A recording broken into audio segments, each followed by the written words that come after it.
continuando essa saga topológica.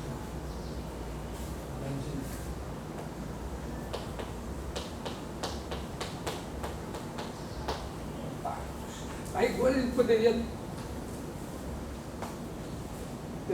falar o que é um espaço métrico compacto, mas frequentemente o compacto está dentro de um espaço métrico. Você pode isolar ele pensando como um espaço métrico ou pensar como um conjunto mesmo. Vou pensar dessa maneira assim. Então, pensar assim, M, espaço métrico, pensando assim, figura, para nós, M espaço métrico significa R, R2, R3. E R é meio difícil de olhar, vamos olhar em R2. K contido em N. Cara, assim é dito.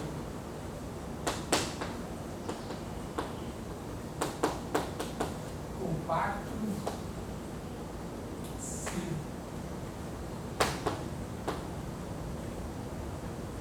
toda cobertura aberta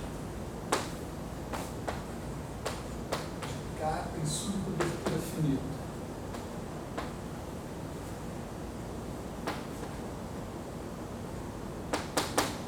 Significa dizer, se você tiver uma família lambdas,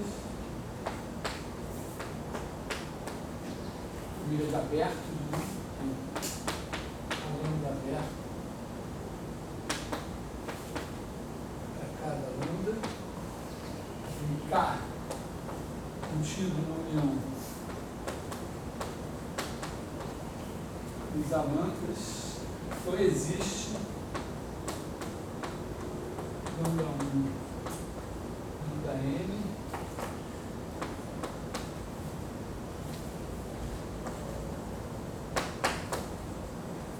mais K.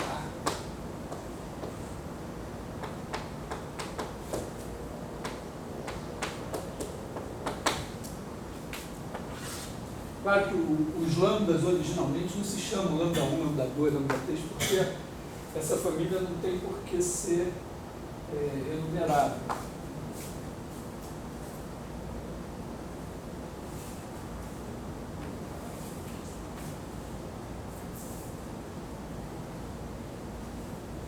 Então, essa é a definição de compacto, frisando que essa família lambda não tem nenhuma razão para ser enumerável. Claro que essa definição está inspirada no teorema de Borel-Lebesgue. Então, isso é uma generalização. Quer dizer, acho que o teorema precede de poucos anos essa definição. Coisa assim que veio mais ou menos na mesma época, eu disse, vamos fazer assim. Embora não seja uma definição muito natural, ela é extremamente importante. Você está querendo dizer que a intuição veio do...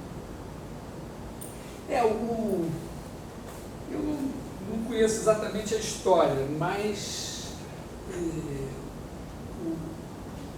o Borel já tinha mexido em coisas ligadas à medida. O Lebesgue fez um grande trabalho de integração e o teorema tem o nome deles, provavelmente porque isso surge lá no... Eu até tenho um livro do Lebesgue, mas eu nunca... O Lebesgue tem um livro famoso de integral. Eu já olhei para ver umas coisas de integral, mas eu tive a curiosidade de procurar esse teorema para ver se está lá em que contexto.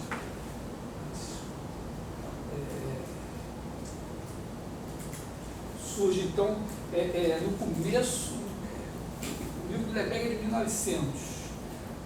Pouco tempo depois, Maurice Fréchet, que é um matemático francês, como Lebesgue, ele escreve um livro de topologia, um dos primeiros livros de topologia, e ele discute o conceito de compacto.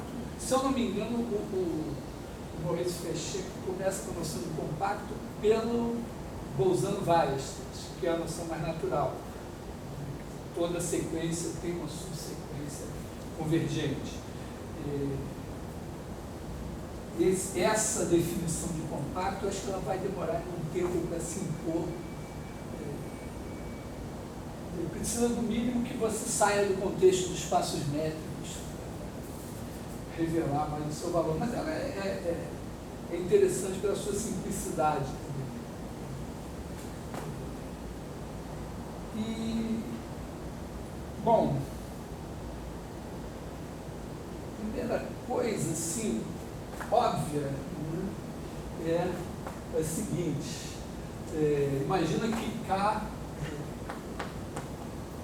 proposição, assim, não sei nem se,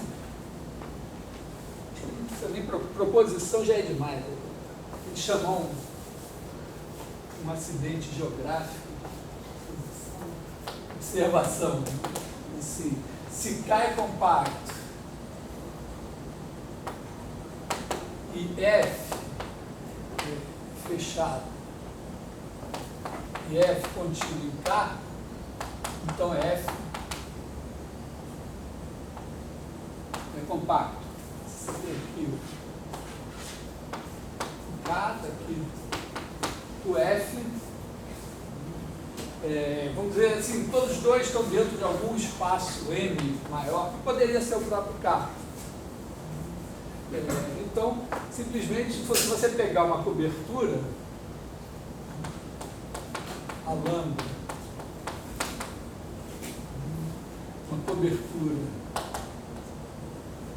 aberta de F, você acrescenta ao a lambda N menos F, como F é fechado, o complementar dele é aberto. Então pega esse cara daqui,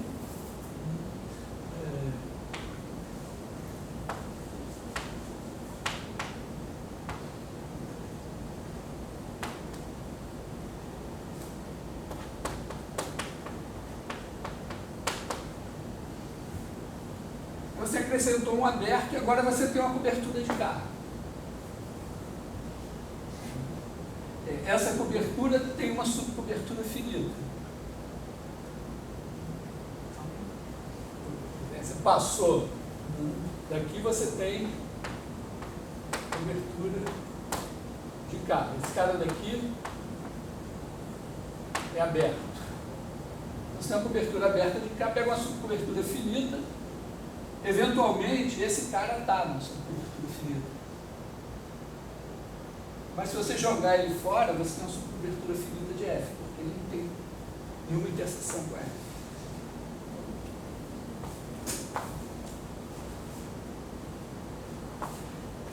Consequência, agora, consequência muito importante dessa observação. Teorema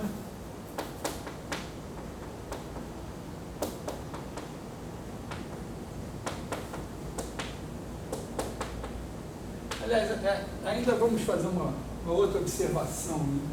É um compacto.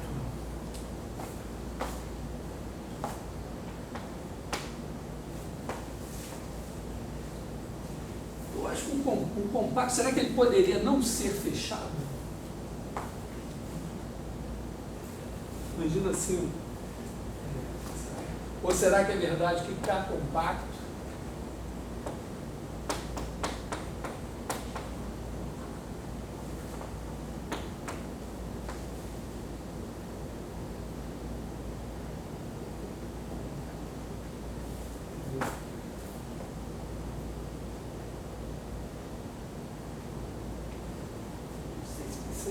mas acho que uma maneira de olhar seria o seguinte: pega um cara aqui, pega um conjunto X aqui, supõe que ele não é fechado. Se ele não é fechado, tem que ter um ponto aqui, um ponto A, grudado nele que não está nele. Então, toda bolinha de centro em A tem um ponto de X, que não pode ser A, supostamente A não pertence a X. Então, talvez a gente possa produzir uma cobertura aberta de X que não tenha subcobertura finita. Né? X é aberto. Não, estou pensando que X não é fechado. Não quer dizer que ele é aberto. Sim. Não é fechado. Se ele não é fechado, existe um ponto que está no complementar, e o complementar não é aberto. Então, tem um ponto no complementar, tal que toda a bolinha de centro dele não está contida no complementar, portanto, intercepta X.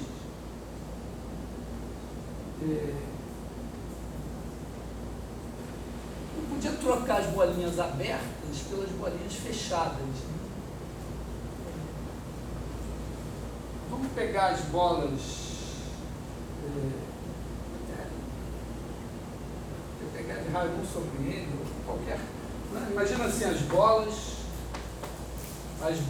de centro A e raio R, com R maior que zero. Só que vamos pegar as fechadas. Claro, se as abertas interceptam, as fechadas também interceptam. Esses caras são fechados. Então vamos pegar os complementares desses caras. Esses agora são abertos.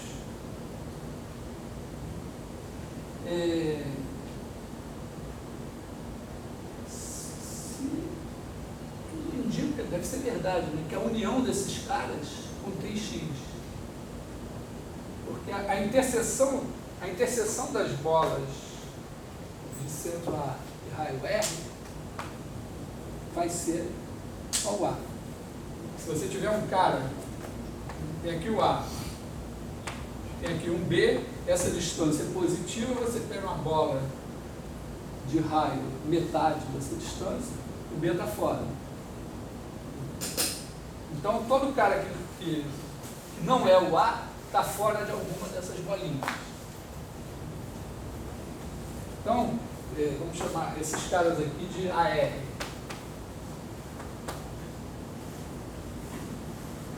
Então, eu posso dizer que a união dos AR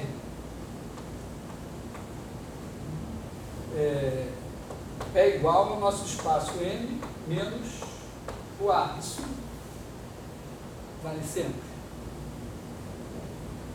Então, isso aí contém o X, isso é uma cobertura aberta de X.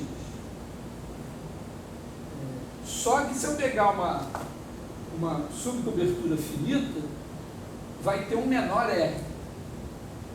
Então vai ter um menor Rzinho. E aí a união desses caras, na verdade, vai ser um complementar dessa bola de raio Rzinho, só que tem um cara de X que está aqui dentro, está fora. Então, todo conjunto compacto é fechado. Isso aqui pode até chamar de proposição.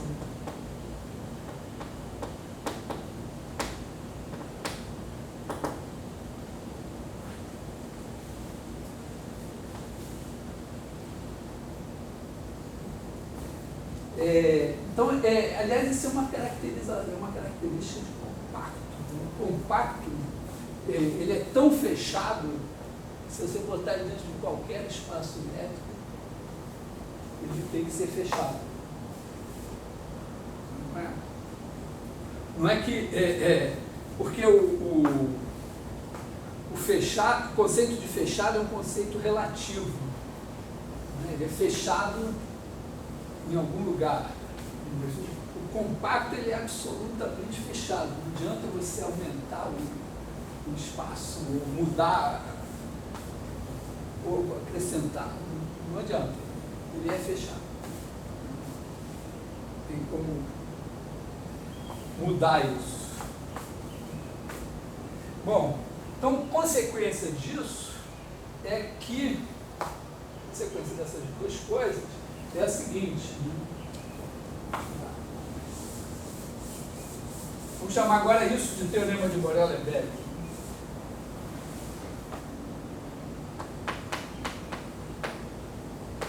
Não sei se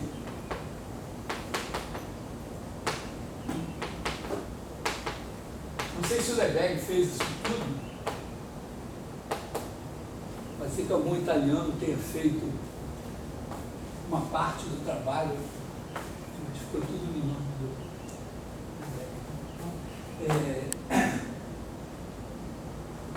X contido, K contido em Rn é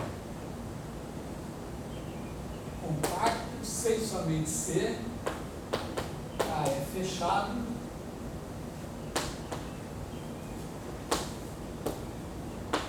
limitado. Na verdade, isso é consequência dessas coisas que eu falei aqui e do teorema de Borel-Lebesgue, versão preliminar. Porque demonstração, porque antes de tudo,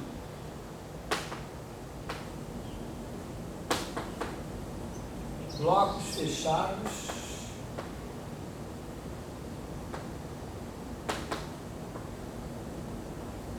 são fechados. A gente mostrou isso. Se você tiver um bloco,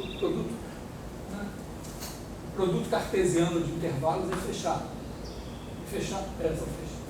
São fechados, não. São compactos.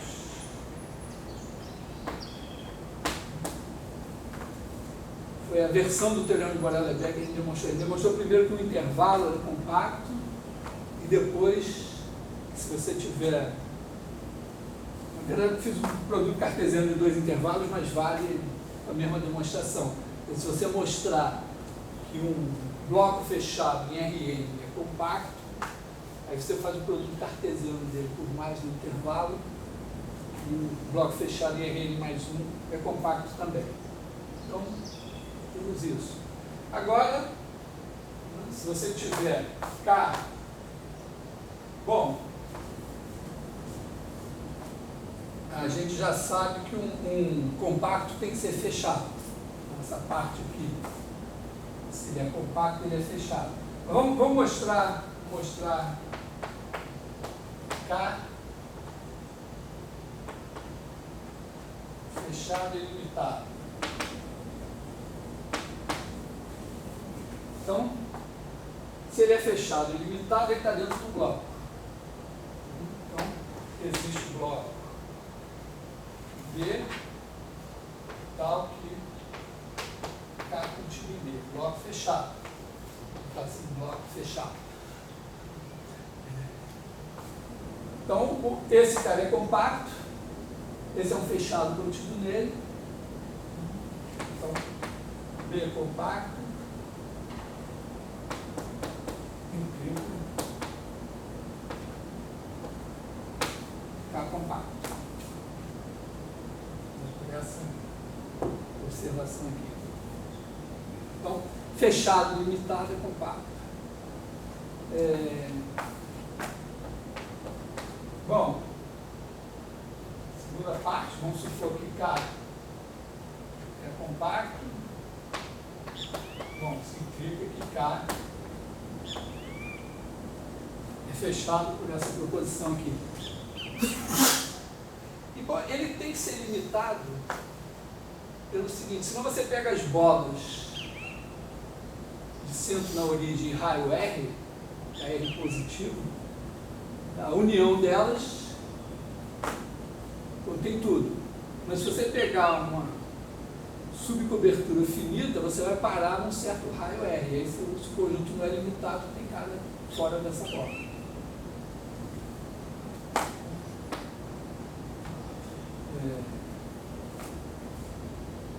O conjunto das bolas de raio R, centro zero, R maior que zero,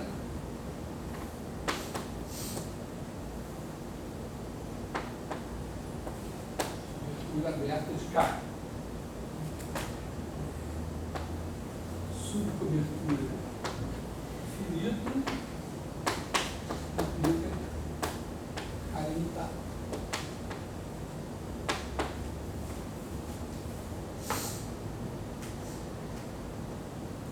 parte central foi mostrar que os blocos fechados são compactos. O resto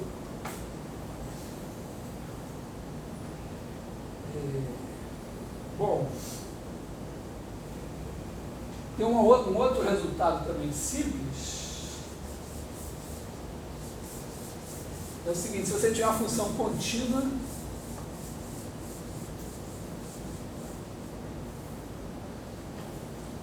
posição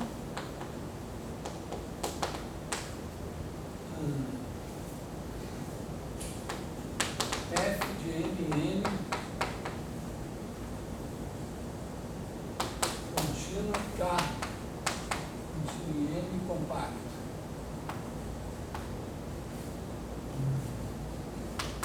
Então, f de k é compacto.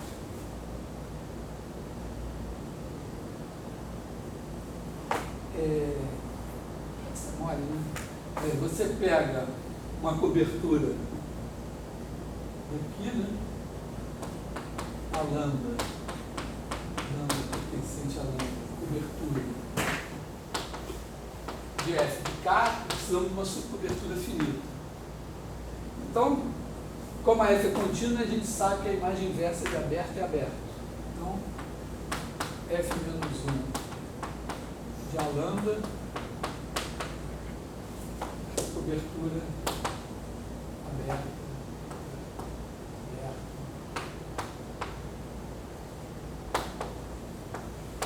de K. Então, temos subcobertura finita. Assim, cobertura aberta de K tem subcobertura finita. Vamos dizer assim, f menos 1 de a lambda 1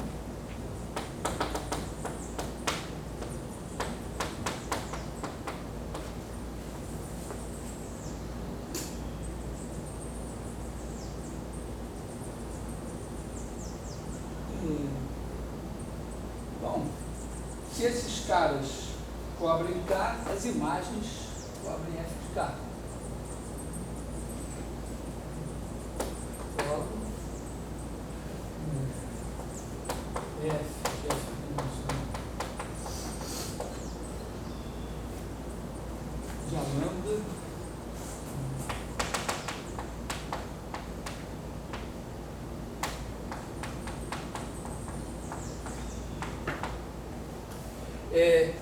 esses caras, né? Esse cara daqui é o a lambda 1. Você voltou, levou de volta. Na verdade, ele não é, né? Vamos dizer assim, porque a função vamos pensar de maneira geral, né? Aqui você tem o n, aqui você tem o n, aqui você tem aqui o k, tem aqui o f de k, e aqui você tem o f de n. Então aqui está a lambda. O f menos 1 de a lambda, quando você fizer o f dele, vai cair aqui, mas esse cara daqui está contido desse.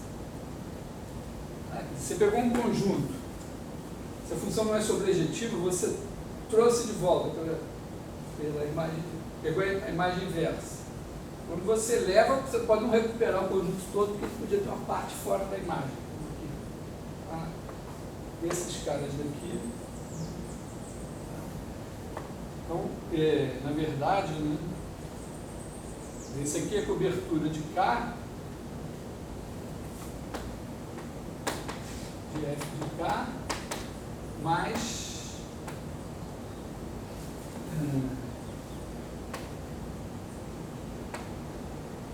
quem nos serve é a lambda 1 a lambda n.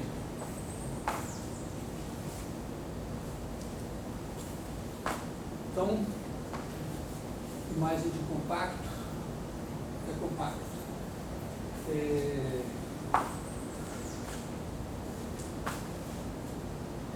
Até aqui nós estamos mais ou menos assim. Isso prova toda função contínua definir um compacto máximo e mínimo?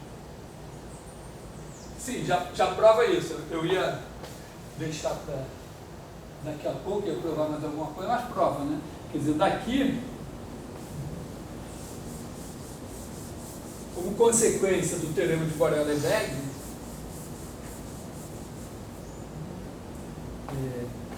de verdade, imagina o seguinte, isso aqui, corolário.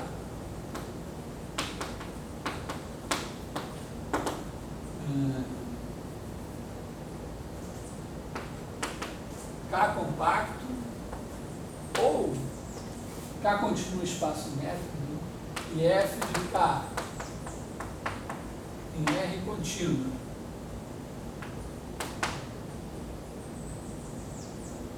Isso implica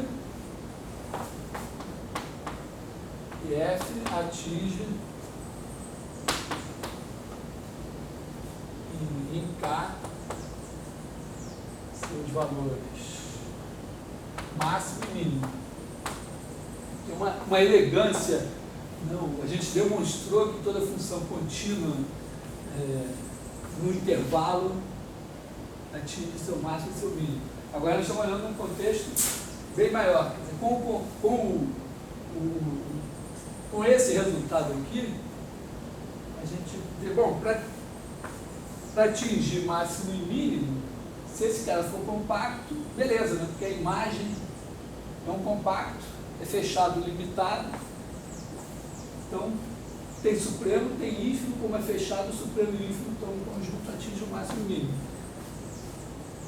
Como consequência, em Rn, qualquer função contínua, se você pegar um conjunto fechado, limitado, ali a função vai atingir o valor máximo e seu valor mínimo. É um resultado que a gente vem usando em cálculo normalmente. Tá ok? Isso aqui passa por f de k é compacto. Se é compacto em R, é fechado limitado. Se é fechado é limitado. Primeiro, limitado tem sub e tem ínfimo. Fechado tem que conter o sub e o ínfimo. Outra proposição que vai ter também impacto é que toda função contínua num compacto é uniformemente contínua. Porque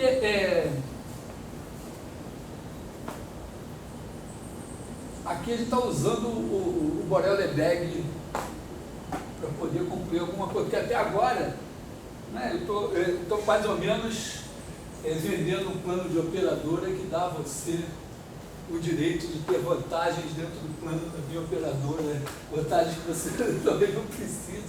Né? Então, eu tenho um compacto, eu defini compacto, e disse, olha que legal, o subconjunto fechado do compacto é compacto. Tá bom, eu não precisava do compacto, agora você me diz que tem mais. Agora eu disse que a imagem do compacto é compacto, tá bom, mas para que eu quero um compacto? Né? Aqui já é um resultado legal, no contexto dos reais. Mas vamos pensar também assim. Vamos pensar de maneira assim, f de m em n contínua, k contínuo em n compacto. Aqui podia ter feito a mesma coisa, né? Então, F é uniformemente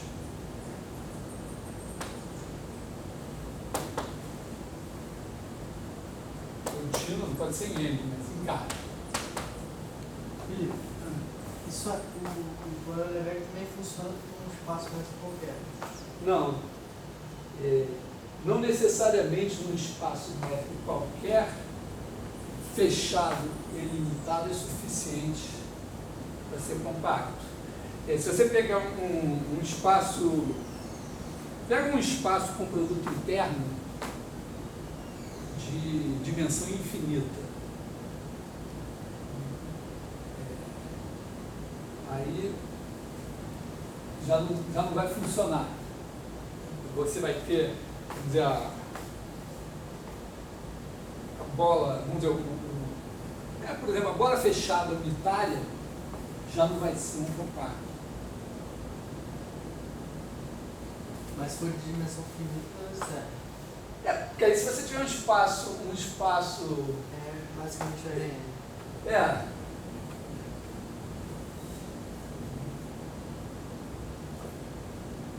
Não vou entrar muito, porque a ideia é assim, a topologia de RN é mais assunto para o curso de análise real 2.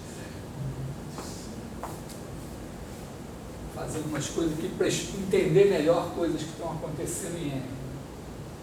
Então, aqui.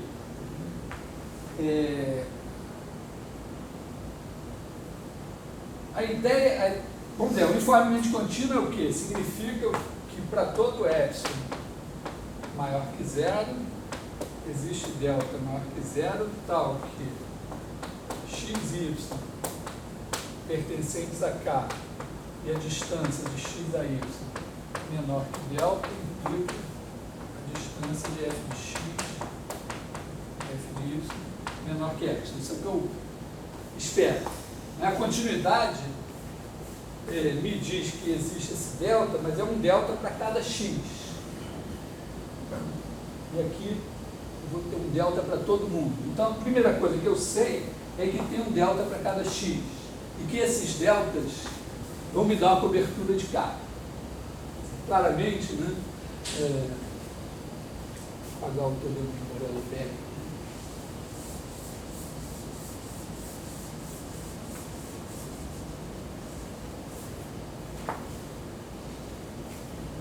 Você tem um fixar aí, fixemos epsilon maior que zero. Então, também tomemos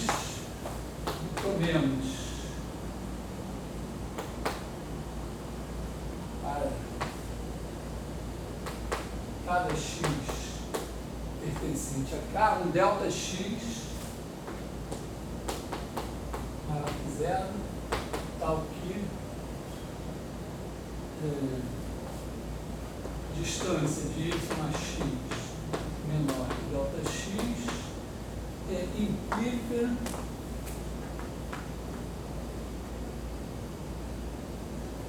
eu acho que eu vou pegar a distância de f de y a f de x menor que epsilon sobre 2 por alguma precaução. Vou deixar assim, depois a gente mexe aqui, se precisar, mexe no epsilon. Então, o que a gente tem com isso? Está aqui o K, e aí para cada x tem uma bolinha. Bolinha de centro x, né? As bolinhas de centro x e raio delta x cobrem K. Então, eu posso pegar uma subcobertura finita. O que isso vai me dar? Né? Então, imagina assim, tem uma subcobertura finita. Eu acho que, na verdade, aqui, também as bolinhas de centro delta x, centro x e raio delta x, não vão ser, talvez, suficientes. Talvez eu precise de bolinhas de centro x e raio delta x sobre 2. Uma coisa assim. Vamos ver. Então, Vamos ver o que acontece agora. Né? Você está aqui, no X, e está aqui um Y. Vamos pegar assim, número menor. Vamos ver, essa subcobertura finita vai ser bola de centro x1, raio delta, vou chamar assim, delta 1, bola de raio x, centro xn, raio delta e. Vamos botar delta x1, delta. Então vamos pegar delta igual a mínimo dos delta i.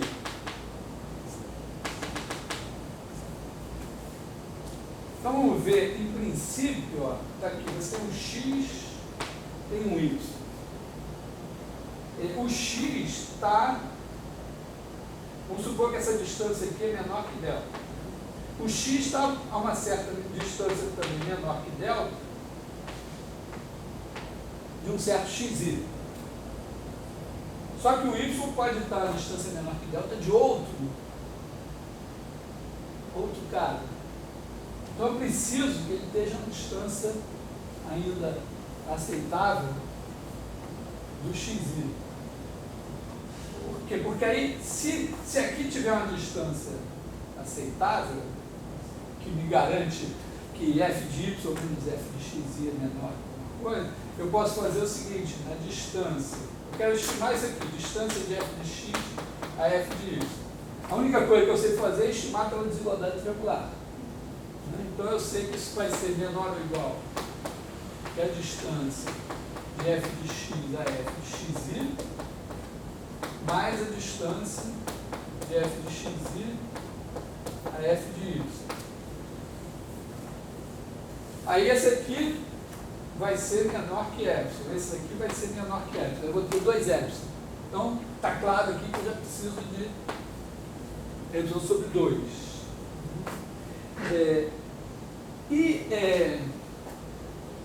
Aqui, na verdade, se eu tivesse essa distância aqui menor que delta e essa daqui menor que delta, aqui eu tenho menor que 2 delta. Se eu pegar aqui as bolas de raio delta x sobre 2, eu pego a cobertura e aí eu vou ter as bolas delta i sobre 2. E aí eu pego delta igual a 1/2 do menor dos delta i. Aí o que acontece? Quando eu tiver o x e o y, assim, essa distância aqui é menor que qualquer um dos delta i sobre 2. O x dá uma distância aqui, essa distância aqui é menor que um delta i sobre 2 de um certo xi. Essa distância aqui também vai ser menor que o delta i sobre 2, porque ela é menor que o mínimo. Então, essa distância aqui é menor que delta i, e essa daqui também é menor que delta i. A do x porque é menor que delta i sobre 2. E a do y porque eu tenho aqui delta i sobre 2, aqui eu tenho delta i. E o delta que é menor que delta i sobre 2, então aqui eu tenho pela desigualdade triangular isso aqui. Então, na verdade, eu vou ter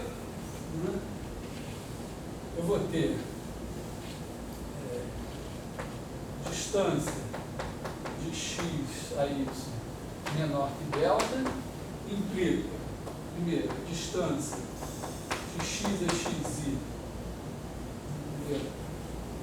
vamos dizer, pega o x, vamos botar assim, a distância de x a algum xi é menor que delta i sobre 2 para algum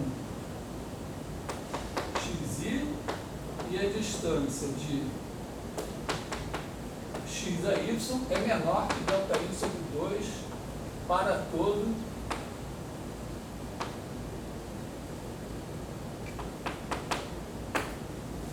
todos esses x. Pode repetir por que vai existir um x que... Porque eu peguei a subcobertura finita. Quer dizer, eu peguei, esses caras dão uma cobertura. Os caras de centro x e raio ΔX sobre 2, cada x está dentro da sua prova. Então, cobre tudo. Aí eu pego uma subcobertura finita. Então, qualquer ponto que eu pegue em K, ele vai estar numa dessas bolas aqui. Então ele está na bola de centro xi e raio ΔI sobre 2. Por outro lado, a distância do x a y é menor que delta, que é menor que todos os ΔI sobre 2.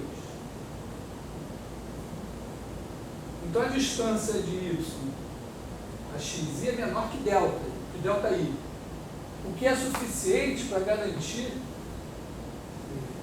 que isso daqui, quer dizer, essa distância de f de x e a f de y, isso aqui é menor que f sobre 2.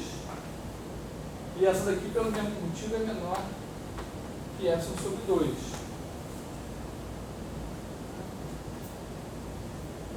Essa parte daqui foi só para implicar que a distância de x a xi é menor que ΔI e a distância de y a xi é menor que ΔI. Isso implica que a distância de f de x a f de xi é menor que y sobre 2 e que a distância de f de y a f de xi é menor que y sobre 2. E aí eu ganho a distância de f de x a f de y menor que delta. Esses ΔIs, quais são as condições dele? O ΔI é o ΔXi. Tipo, a distância de x a xi é menor que ΔI sobre 2, mas isso implica que a distância de f de x para f de xi é menor que y sobre 2. Sim, porque os deltas, o delta do xi, ele me garante que se a distância de qualquer cara ao xi for menor que esse delta, tá? É a coisa, vamos dizer, a primeira coisa. Quer dizer, aqui o jogo todo é usar a desigualdade triangular. Vamos dizer, a desigualdade básica para fazer estimativas.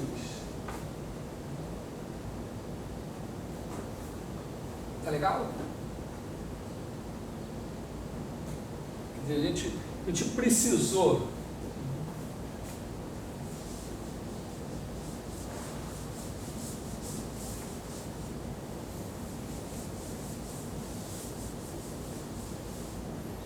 a gente tinha assim, né, a continuidade da f, né, a gente tomou aqui o epsilon maior que zero aqui para a imagem, né? Aí a gente tinha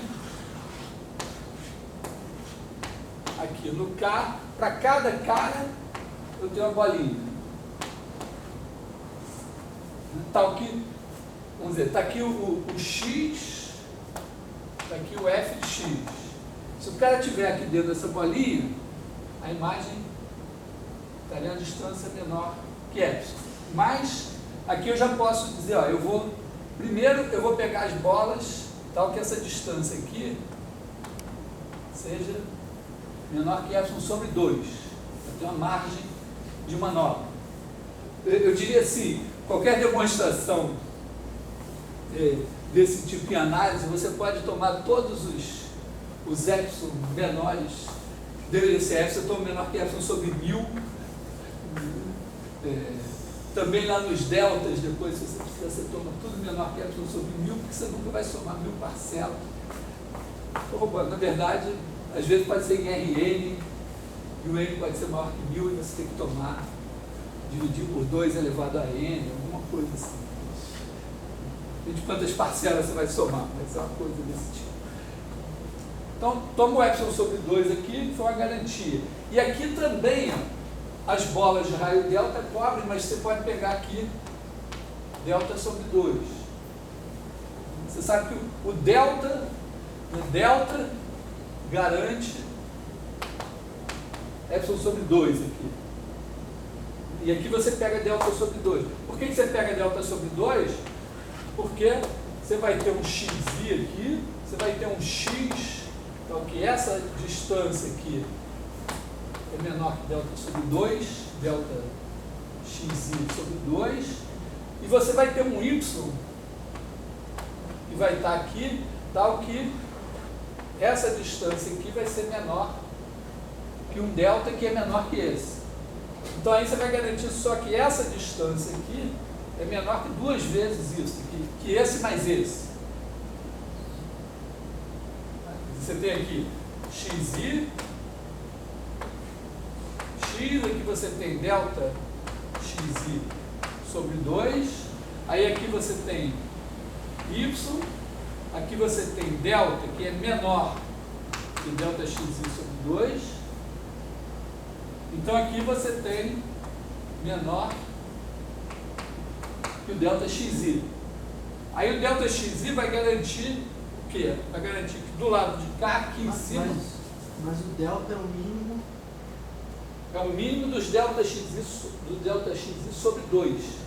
Então ele vai ser menor ou igual, né? Hã? Não, é porque a distância é menor que delta. Ah, sim. Tá. Aqui você vai botar menor ou igual.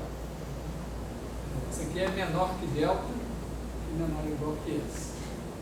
Então aí você tem esse aqui dá uma distância menor que delta xi e esse também.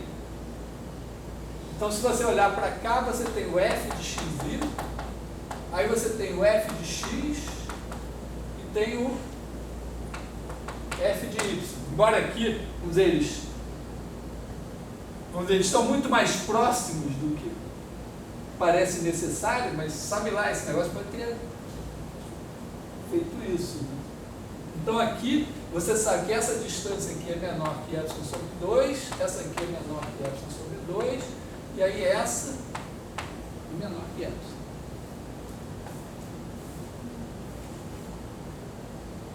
Tá? Então, esse é o jogo. Como corolário, não precisa anunciar, mas é um dos teoremas, né? A gente fez 3 teoremas importantes sobre funções contínuas em R. Uma é que função contínua definida num intervalo fechado atinge seus valores máximo e mínimo. Agora, na verdade, nem precisa ser intervalo fechado, basta ser um subconjunto fechado, limitado, que não precisa nem ser em R, para ser em R, que ela vai atingir valores máximo e mínimo. A segunda é que toda função contínua definida no intervalo fechado é uniformemente contínua. Agora a gente está vendo que pega um subconjunto fechado limitado em Rn, toda função contínua é uniformemente contínua.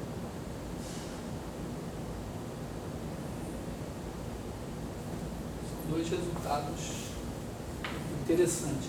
Tem um outro teorema, né, importante, que é o teorema do valor intermediário, que não é um teorema que tem a ver com compactos, tem a ver com um outro conceito, que não é talvez tão sofisticado quanto compacto, mas é um conceito muito importante também, que é de conjunto conexo. O compacto ele é totalmente fechado. O conexo é um cara que você não pode dividir em 2 pedaços sem quebrar. Ele não tem 2 pedaços soltos. Não dá para desencaixar sem quebrar. Desencaixar sem quebrar é um conceito muito relativo. As pessoas mais habilidosas que desmontam qualquer coisa, e outras que quando desmontam, quebram tudo.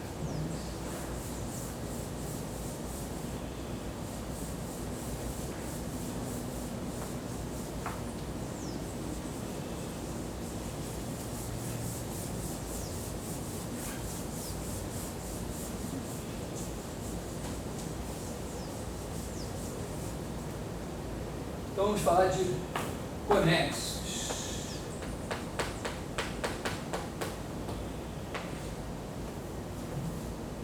conceito também pode ser um conceito absoluto. Você pode falar um espaço métrico é conexo. Os dois são conceitos topológicos. Ou pegar um conjunto conexo dentro do espaço métrico. Vamos pensar nesse outro conceito. Vamos pensar assim. N, espaço métrico, X, contínuo em N, é conexo. Vou dar a definição abstrata. Sim, tem uma definição que não é equivalente, mas em algumas situações é equivalente, que é você dizer assim, conexo é assim, você tem um cara, quando é que você não pode dividir em dois pedaços assim? É quando você tem um ponto A aqui e um ponto B aqui, não tem uma função contínua, uma curva contínua ligando os dois dentro do conjunto. Esse vazio aqui no meio é vazio, então não dá para passar por aqui. Mas o conceito, um outro conceito seria o seguinte, né? Você tem aqui o seu espaço métrico, aí o cara que não é conexo, ele tem dois pedaços separados mesmo. Claro, você sempre pode dividir em dois pedaços, você quebra, divide em dois. Mas não poder quebrar significa que tem um aberto aqui e outro aberto aqui, que não se interceptam, e em cada um deles tem uma parte não vazia do conjunto. Tá? Dividir em duas partes, são duas partes não vazias. Então uma parte está aqui, outra parte está aqui. Para elas estarem separadas, tem que ter um aberto que contém essa e um aberto que contém essa. Então, ele é conexo,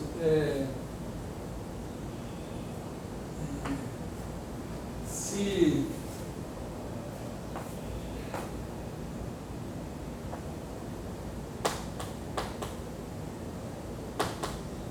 não é possível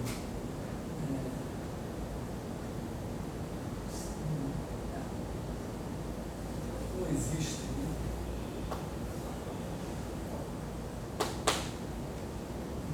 abertos,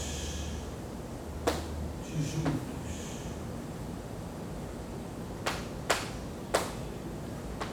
de N a 1 e a 2,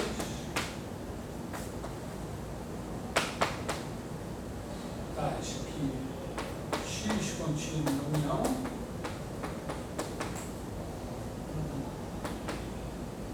com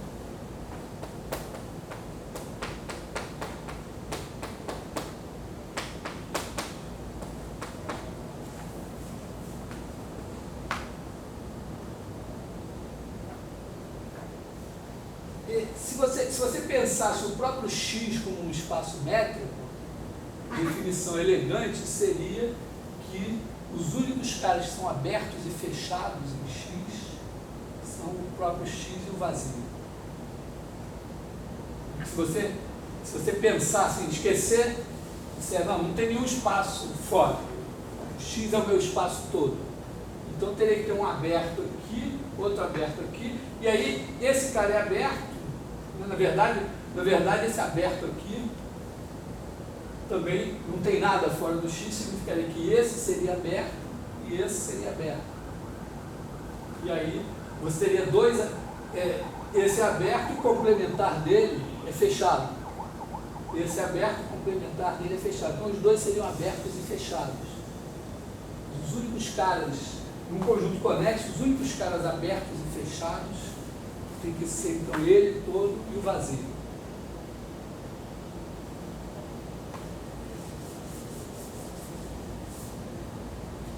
Aqui a gente tem que demonstrar o seguinte resultado, né? Que de certa forma é o teorema do valor intermediário. Bom, primeiro uma proposição.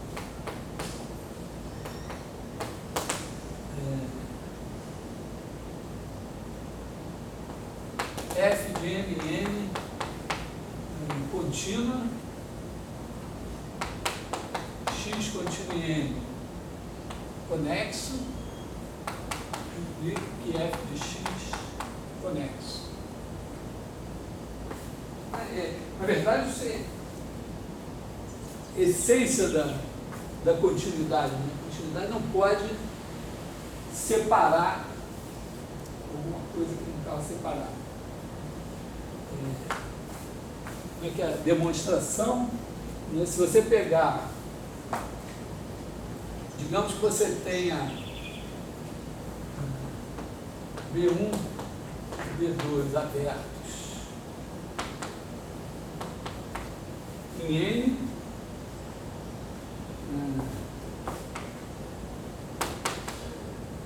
tais que f de x, abertos disjuntos,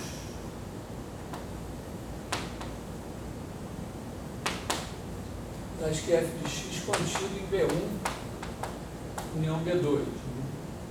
Então está aqui o M, N aqui a F, aqui está o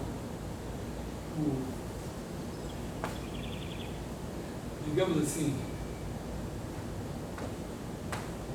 está aqui o F de x, aqui está o B1, aqui está o B2.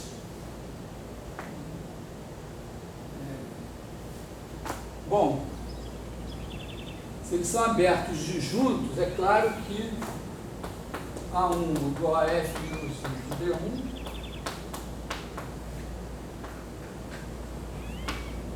vou botar assim, aí, em dois casos, né? Tem dois abertos aqui.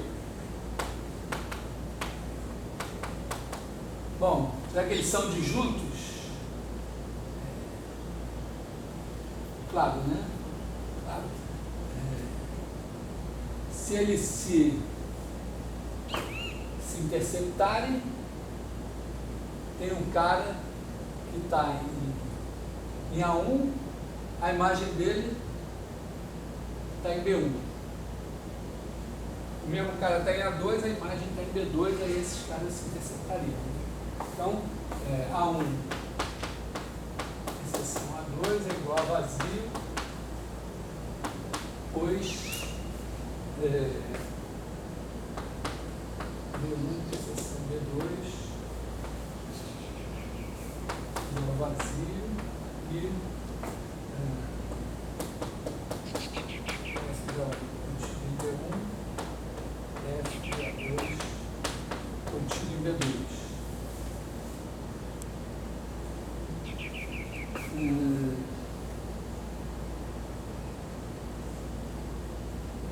Agora, bom, mas então, com certeza, né, um dos dois, eles já são abertos. Também é verdade, né, que x tem que estar contido em A1 e em A2, porque o f de x está aqui. Se você tiver um elemento de x, a imagem dele está em f de x. Então, ou está em B1 ou está em B2. Então, a imagem inversa dele tem que cair ou em A1 ou em A2. Então, o x está contido em A1 e em A2. Bom, mas o x é conexo. Então, se ele está contido na união de dois abertos disjuntos, uma das duas interseções tem que ser vazia. Logo, x interseção A1 é vazio ou x interseção A2 é vazio. Bom, digamos... Bom, o que acontece aí?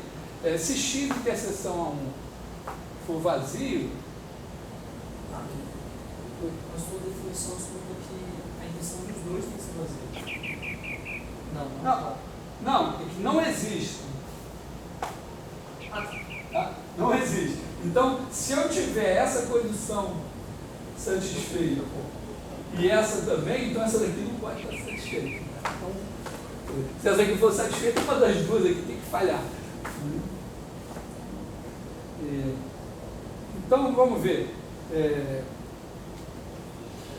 Se o x interseção 1 for vazio, o que acontece?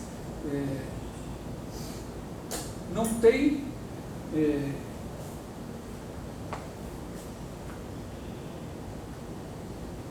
nenhum elemento de x aqui. Mas será que não tem nenhum elemento de f de x aqui? Acho que também não, né?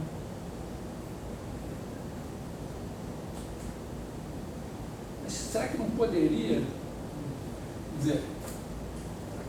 Se você tem aqui não tem ninguém de x, mas pode ter um outro cara, poderia ter um outro cara aqui que fosse levado na mesma imagem desse. Não pode. Por quê? Porque todos os caras que são levados aqui já estão em A1. O A1 não é um cara qualquer, ele é F-1 do B1.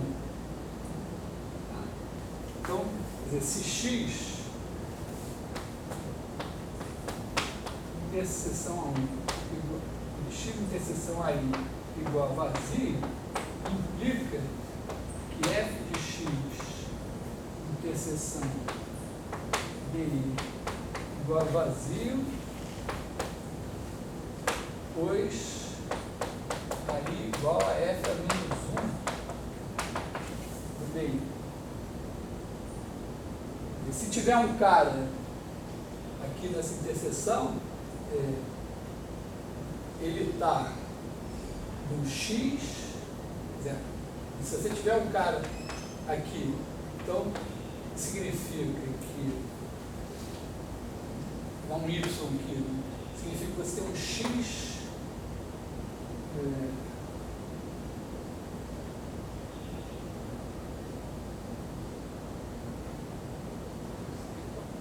você tem um x aqui, y é igual a f de x, um certo x pertencente a x. Esse x aqui, então, está em x, mas então o x também pertence a f menos 1 do BI. Por quê? Porque o f dele está em BI.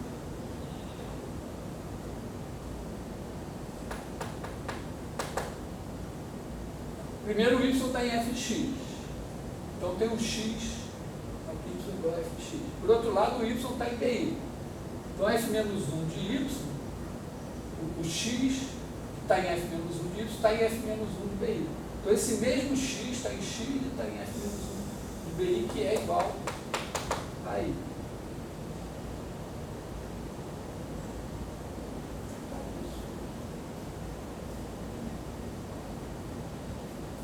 Dizendo assim, de maneira geral, eu não poderia garantir, se eu tenho aqui o AI, tenho aqui o X. Se essa interseção, quer dizer, se essa interseção aqui é vazia, tem isso, tem o X aqui e está o AI aqui. Eu não posso garantir que quando eu olhar o F de AI aqui e o F de X, o que pode acontecer? Pode ter um cara aqui, outro cara aqui, e os dois serem levados no mesmo Y aqui. Por que nesse caso isso não pode? Porque se esse cara está aqui,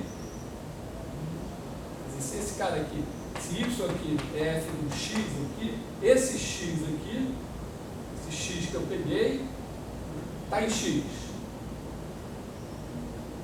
Por outro lado, se ele está, como esse Y está aqui, qualquer cara que for levado nele, está em F-1 desse conjunto.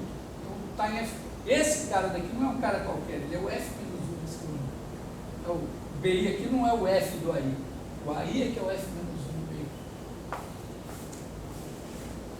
Então, isso garante, né, que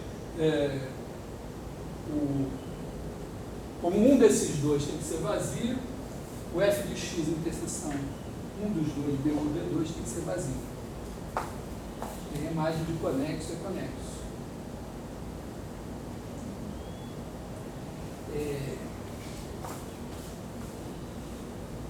Que aí o teorema do valor intermediário pode se reduzir agora a mostrar que se um cara é conexo em R, ele é um intervalo. Vamos dizer assim, vamos dizer, o teorema do valor intermediário poderia ser o seguinte, né? Se x contínuo em R conexo, então x intervalo.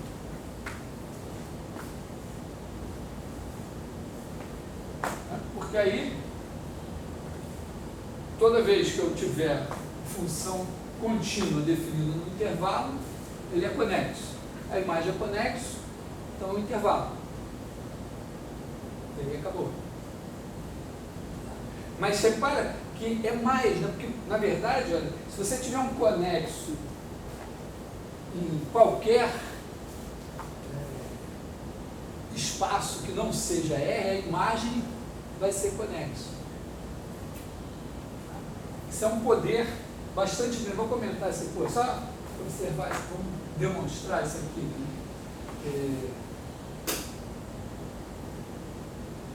É fácil de demonstrar. É claro, né? Vamos dizer, você tem um conjunto X aqui.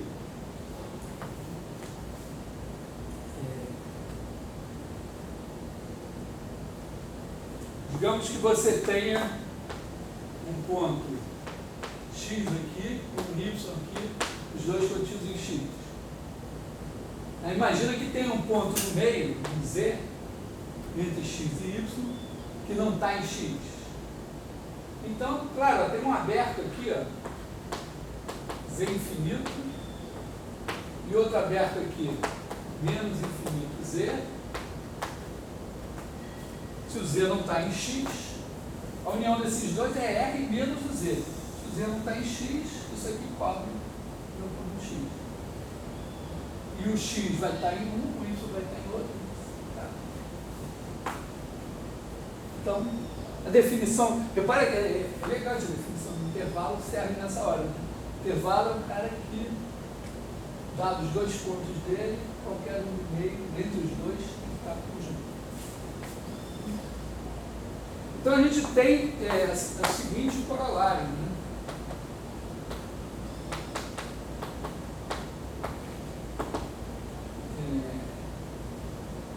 Quer dizer, f de n em R, ele sempre é espaço métrico, né? Contínuo. S contínuo em M conexo.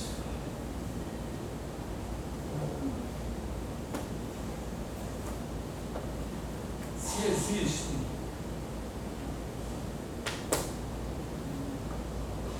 em S A e B tais que f de A maior que zero e f de B menor que zero, então existe x em S tal que f de x igual a zero. O teorema do valor intermediário é um potente resultado para garantir a existência de pessoas raras. Você quer provar que existe alguém que satisfaz alguma coisa. Se essa alguma coisa pudesse ser caracterizada por um f de x igual a zero, f contínuo, você tiver um conjunto conexo, você só tem que achar um cara que a f é maior que zero e outro que a f é menor que zero. Então isso vamos ver, Isso vai se manifestar das mais variadas formas, né? Às vezes não exatamente assim, mas, em geral, né,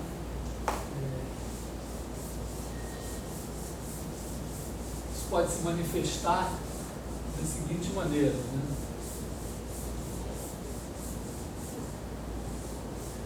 Você tem lá um espaço e tem uma coisa que divide o espaço, um conjunto fechado que divide o espaço em dois pedaços, né? Então aqui você tem um F de fechado de fronteira, e aí aqui você tem um A1, aqui um A2, dois conjuntos abertos assim. Então, claramente o A1 e o A2 juntos formam uma coisa que é desconexa. Então a ideia é que, vamos dizer, para você passar do A1 para o A2, eu preciso cruzar a fronteira. Então tem um cara, eventualmente você está procurando um cara aqui. É esse o princípio que está envolvido nessa história aqui. Em geral, eu não vou parar para discutir isso, pelo menos não agora, né? Mas vamos ver, mas eu me empolgo falando o negócio. Essa ideia de conexo que tem um caminho, é conexo por caminhos. Existem, é possível dar exemplos de coisas que são conexas, mas não são conexas por caminho, mesmo em R2. Então, vou dar um exemplo assim, de uma coisa. Pega a função f de R em R,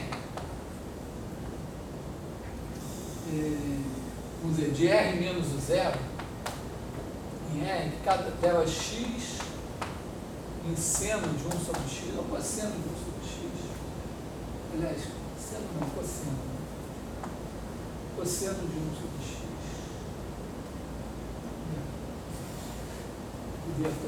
Tá? Essa função vai ter um gráfico, né? Quando x é grande, ela tende para 1. Né? X é grande, 1 sobre x tende a 0, o cosseno vai para 1. Quando x também vai para menos infinito, vai para 0, vai para 1. Mas quando você chega perto de 0, o cosseno começa, 1 sobre x assume todos os ângulos. Né? Então você vem assim e você começa a fazer alguma coisa assim, que oscila aqui entre menos 1 e 1.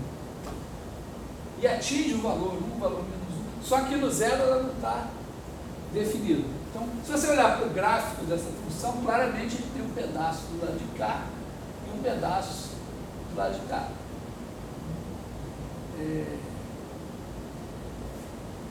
Se você colocar justamente aqui o intervalo 0,1, então pega o Jude ao gráfico de F, o conjunto que é o zero cartesiano, o intervalo menos 1. Juntou esse pedaço aqui. Esse conjunto agora é conexo pela nossa definição de conexo. Não sei se é trivial mostrar. Não sei por cultura, mas ele é conexo. Dá para sentir que né? O que separava os dois era esse pedaço aqui. Agora eu coloquei tudo aqui. Agora, o interessante é que ele não é conexo por caminhos. Vamos dizer, pega um ponto do lado de cá, um ponto do lado de cá, o caminho para passar ele tem que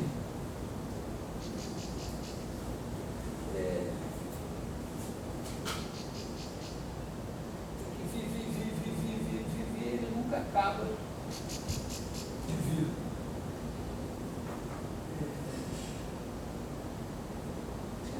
conectar, vou botar a origem nessa história para conectar. Então esse é o exemplo. Vou deixar, veja eu parar aqui para demonstrar. Deixa isso como um desafio para vocês entenderem que esse cara daqui, ele é conexo, mas não é conexo por caminhos. Não existe. Então, chame o resultado de x. Então eu digo o seguinte, x é conexo, mas não é verdade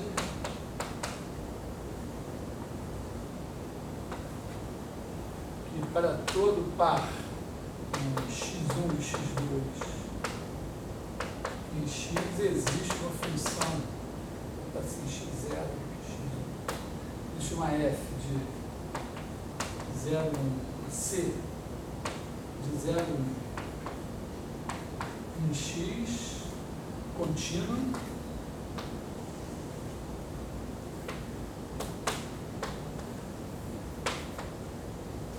tal que f de 0 igual a x0 e f de 1 igual a x1.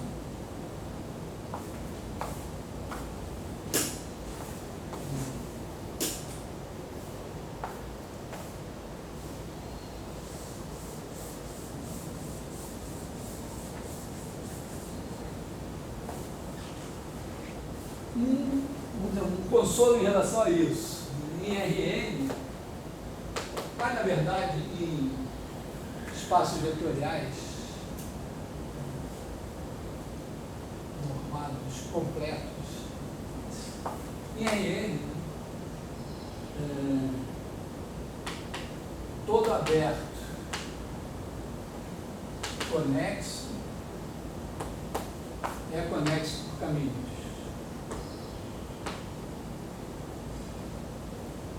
É isso que eu... Se você for aberto, não tem problema. Basicamente, você pega um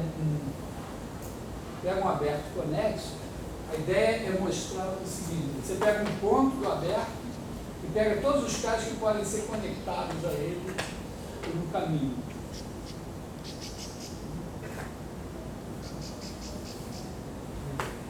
Esse conjunto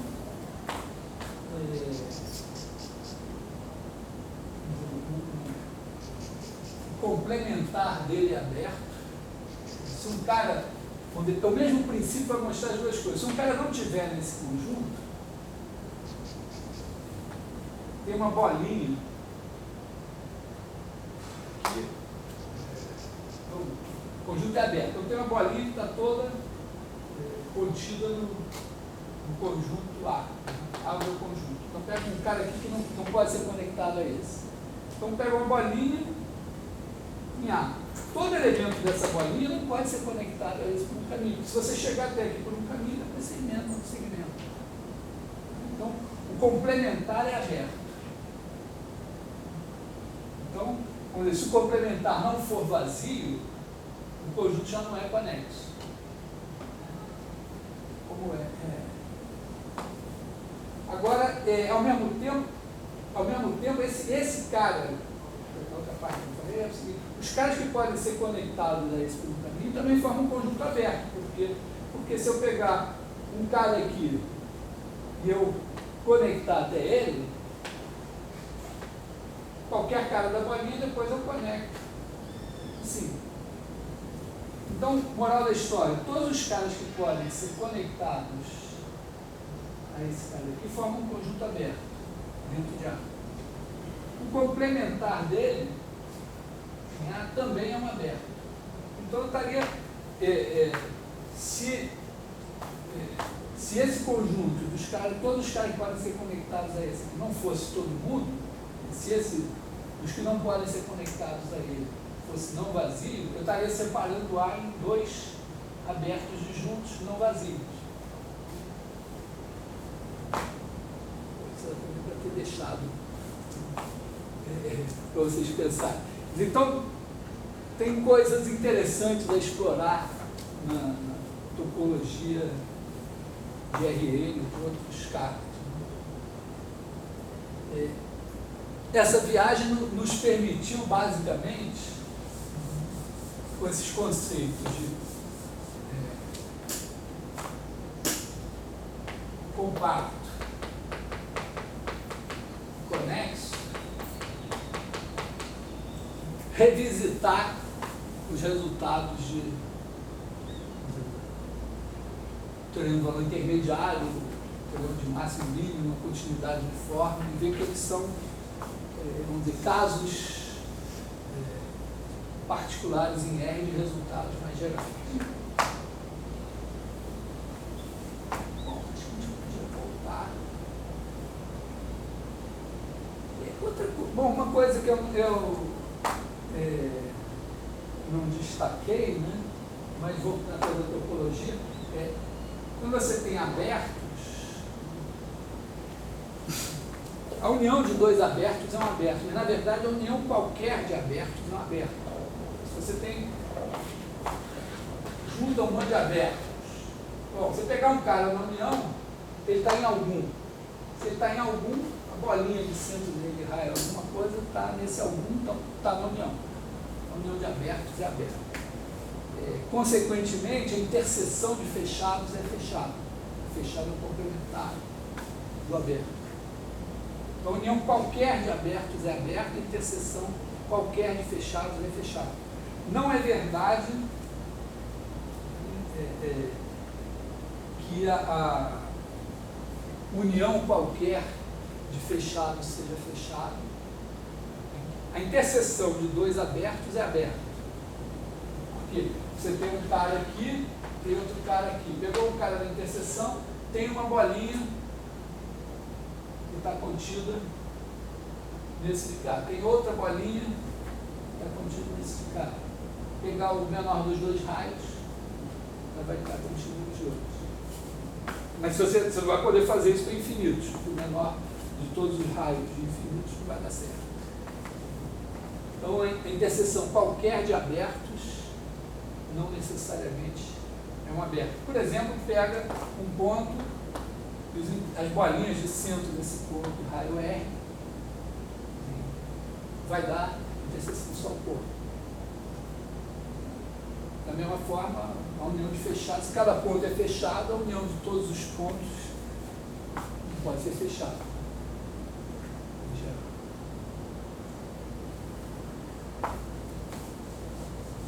A gente pode construir, tem exemplos, um exemplo interessante de conjunto fechado, limitado em R, é o conjunto de Cantor. Vou dedicar uns minutos a ele. Conjunto de Cantor.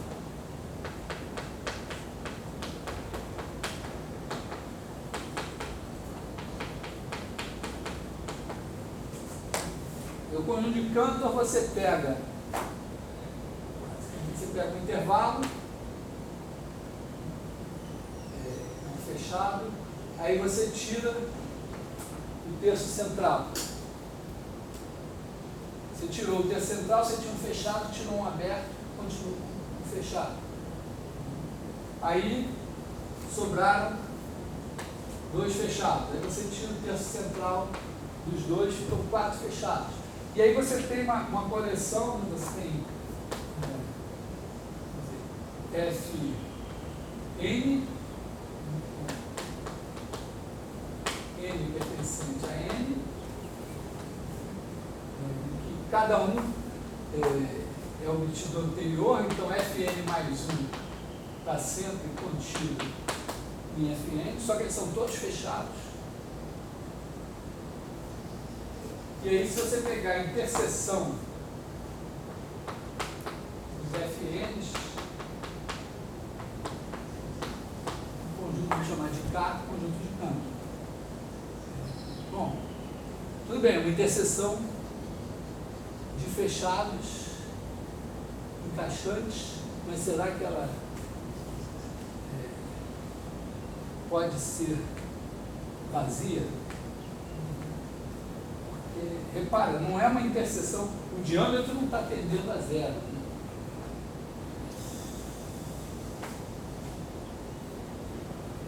Então, esse cara daqui é fechado e limitado.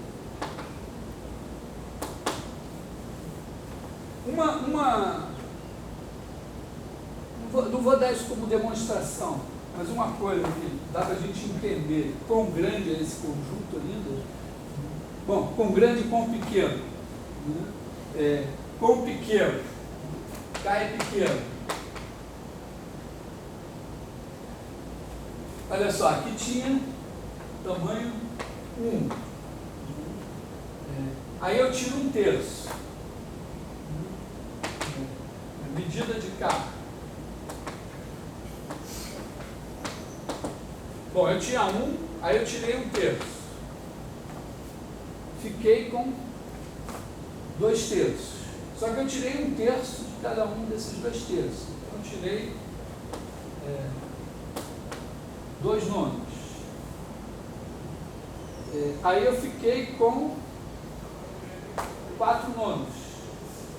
Agora eu vou tirar 1/3 de cada um desses caras. Então eu vou tirar menos 4, 27/8. Aí eu fiquei com 8 caras que medem 1/27.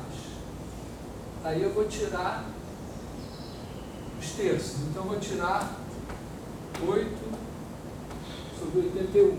E assim sucessivamente. Então eu vou tirar a soma dessa PG. Né? 1 menos a soma dessa PG, que como a gente aprendeu, 1/3. A razão da PG é 2/3. Então 1 menos 2/3 é 0. Ou seja, acho que não sobrou ninguém. A medida total das coisas que eu tirei, fui tirando coisas, medindo o tanto que eu tirei, somei as medidas, não roubei, acho. Deu 0. Deu 1 a soma do que eu tirei. Mas, por outro lado, eu posso dizer o seguinte: K é grande também. Para quem está surpreso com isso aqui, tem mais uma surpresa. Né? Por que o K é grande? Porque tem aqui o intervalo 0, 1. Se eu partir em 3, vamos escrever os números na base 3. Então, os K que estão entre 0 e 1, eu vou escrever 0, alguma coisa.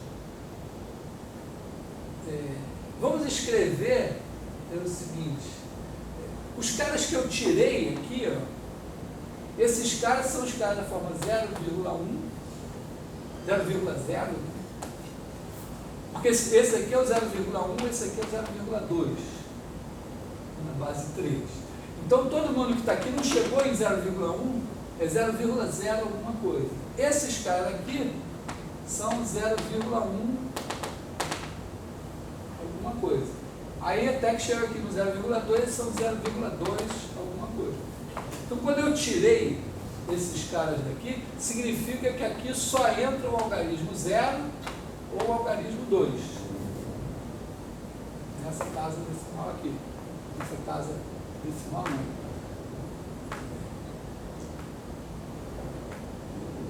Agora eu vou tirar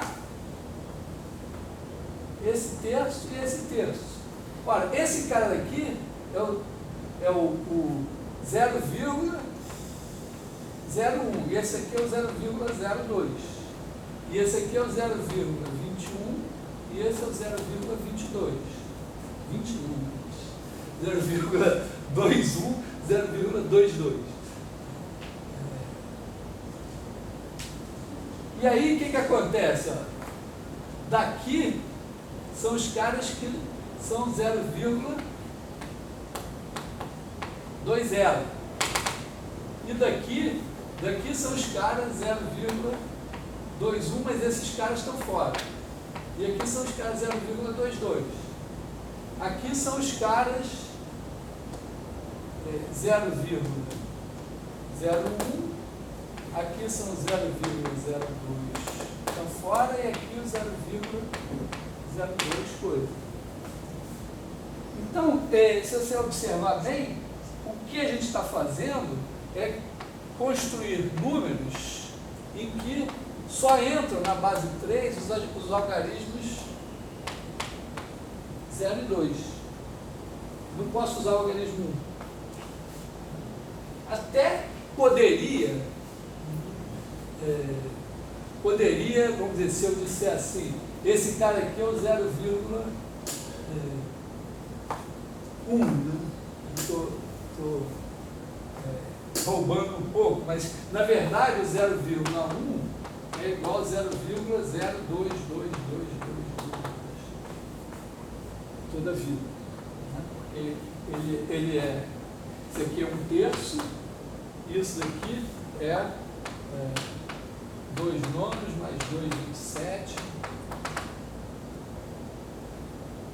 cuja soma é igual a 2 nonos mais 1 menos 1/3. 2 nonos. Ah, não, peraí, qual cara que eu estou botando? 0,. Ah, tá certo.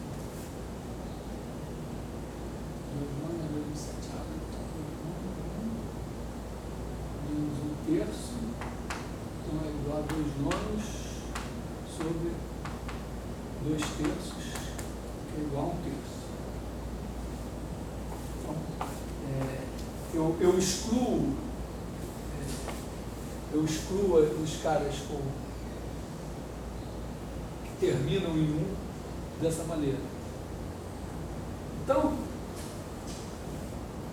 os caras que estão no conjunto de Cantor são exatamente, não tem um monte de cara, todos os caras que eu puder escrever na base 3, usando os algarismos 0 e 2, estão no conjunto de Cantor. Quantos são esses caras? Eu diria que são tantos quanto os caras que eu posso escrever na base 2, que base 3, usando os algarismos 0 e 1. É a mesma coisa escrito com, vamos dizer, se eu não soubesse o que é 0, o que é 1, o que é 2, pode ser que numa certa língua esse cara aqui representasse o número 1. Seriam os mesmos caras. Né? Então, tem exatamente tantos quanto os caras que estão no intervalo 0 e 1 que eu posso escrever na base 2 usando os algarismos 0 e 1, que são exatamente todos. Então, a cardinalidade de K é igual à cardinalidade do intervalo 0 e 1, que é igual à cardinalidade de R, que aliás é igual à cardinalidade de Rn. Todo ele. Quer dizer, se você pensar assim no universo, tem tantos pontos quanto no conjunto de Cantor. Supondo que o nosso universo tem dimensão finita, assim, está dentro de um Rn. É uma variedade de dimensão.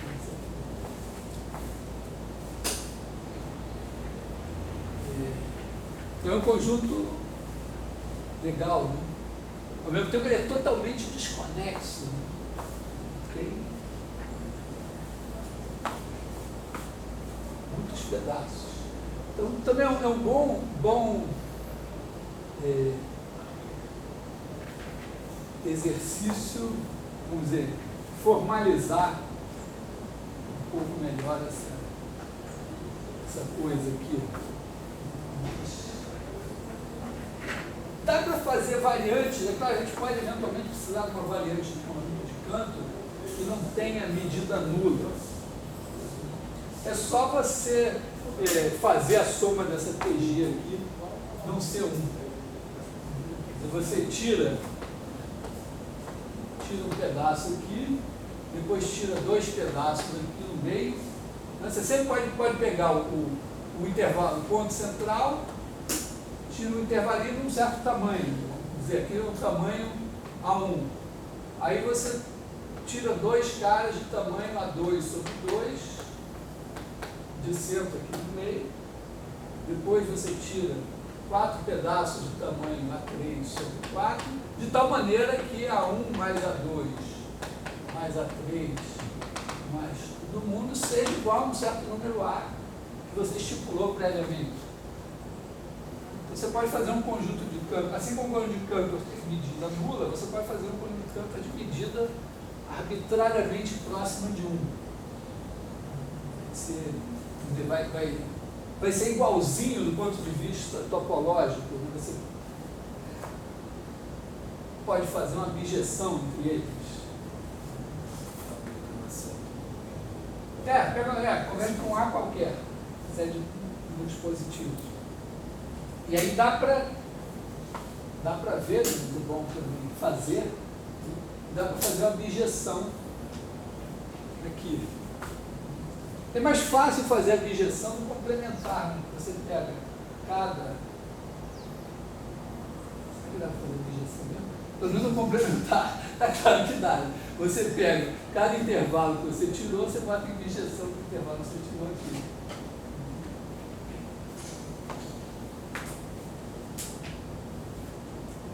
Então, tem coisas eventualmente até surpreendentes ainda na reta. Bom, então, no princípio, eu vou dar aula semana que vem.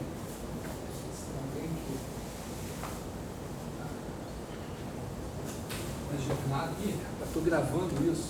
Sei que o reitor pode ficar sabendo.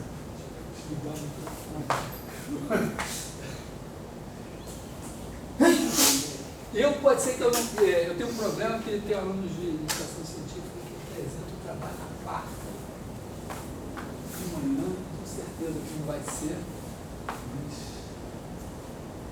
qualquer coisa assim, eu aviso. Eu temos aula e prova na sexta.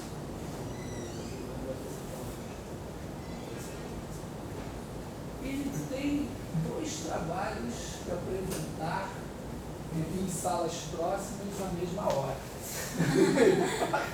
Eu estou lá na programação na mesma hora, apresentando o trabalho do pelo menos as salas são próximas, entendeu? Como daqui na outra, ele pode montar a simulação, deixar o negócio aparecendo na outra, montar. Então, olha aí o exemplo e tal.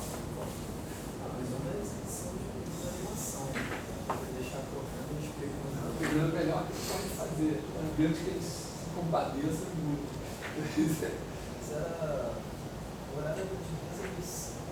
Não, mas ele é o primeiro das duas. A próxima prova vai ser o mesmo esquema da outra? É provável, eu acho que foi um esquema bem sucedido. Não para mim, eu não consegui acabar de corrigir as provas. Na verdade, eu corrigi algumas, parei para respirar e não retornei.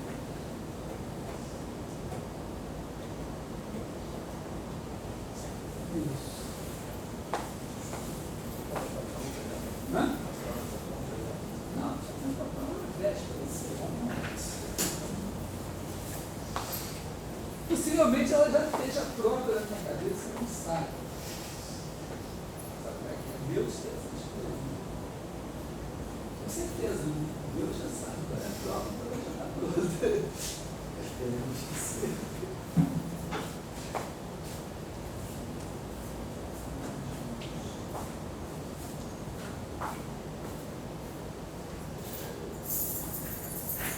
E aí, hoje nós vamos sair daqui com 3 vídeos terminados. 3 vídeos terminados e 3 não é? eu estava pensando só naquele, que o Gabriel estava fazendo. Vai fazer 3. E fora a parte que coloca no fim dos vídeos. Não, então, deixa eu falar. Acho que o plano para hoje é filmar enquanto eu termino a animação. Ele. Filmar, gravar, olha. Se eu tiver que falar. Você sabe o que é? Você não vai filmar? enquanto a gente vai vendo hoje. Ai, cara. Ah, não, cara. Eu, Só não. É. Bota a sua mesinha aqui, bota a sua mesinha aqui. Eu vou falar com o Paulo. Não, vamos postar.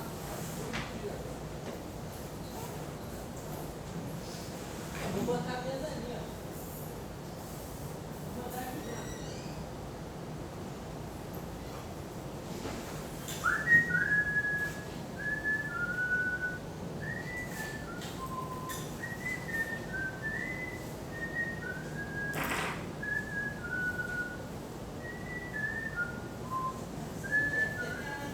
O que eu vou fazer?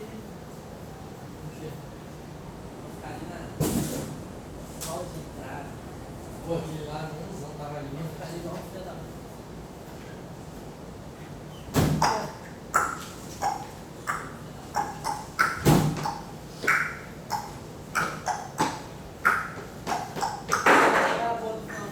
Cala sua boca. Bosta. Hein? Qual a boa do final de semana, hein? Estudar. Estudar pro caralho. Fazer lista. Hã? Fazer lista mesmo? Fazer não. É o quê? O que é isso aí? Remédio mal isso. Ah, é o que é isso? Remédio pra mim. A minha daí, problema. Por quê? Não, vai tomar. Por quê? Acabar com o remédio? Ei, cara, vai fazer o que final de semana? Não sei, cara. Tá vendo? Tu é um pau no cu. Quando não é assim, que chega no final de semana, você fala, ah, não, esse final de semana eu não posso, porque eu tenho blá blá blá pra fazer. Aí, quando eu chamo, você não tem, aí você fala que. Fala, "Ah, Isso não dá desculpa, não. pô, eu quero que.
Paulo já arrumou uma poltrona com fonte de rede.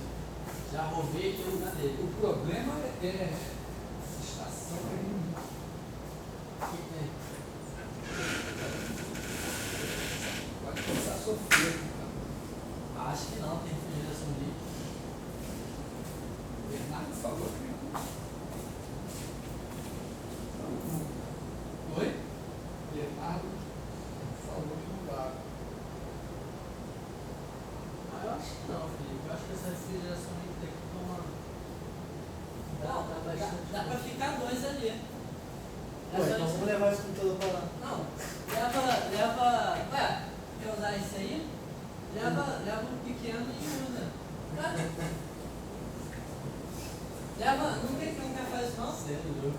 Hein? Não quer fazer isso? Não, sai da minha mesa. Não, pô, se for falar. Não, pô, já chora. Sai daí, cara. Foi não parar pra perder o lugar. Eu vou levar. Pô, me ajuda aí pra levar a mesa. Eu vou botar a mesa lá, porra. Vou botar a mão no corpo. Deve ter uma pequena por lá. Pô, não quer ficar lá comigo não pra te ajudar no vídeo? Ó, cara. Eu quero, né? Mas. Sabe como é que é, né? Sabe como é que é essa praia aí, né? Não sabe de nada não, né, cara? Não sabe de nada. Besteira aí. Besteira.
Vamos só onde? Não sei, ou no. Ih, não tinha visto essa merda. And for what? Outro dia eu